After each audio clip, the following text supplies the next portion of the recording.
আরে কি হয়েছেটা কি? এরকম রকেটের মতো উড়ছো কেন?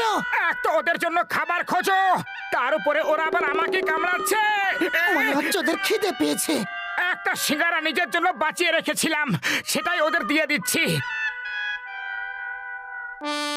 আরে এটা সিঙ্গারা, সিঙ্গারা তো খেয়ে নে।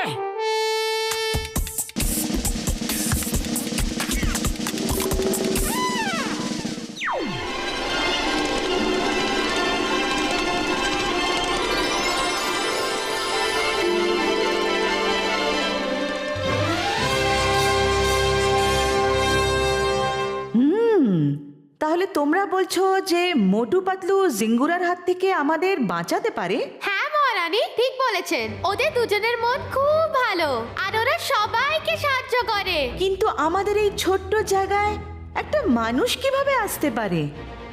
আমার কাছে এমন একটা ওষুধ আছে, যদি সেটা খেয়ে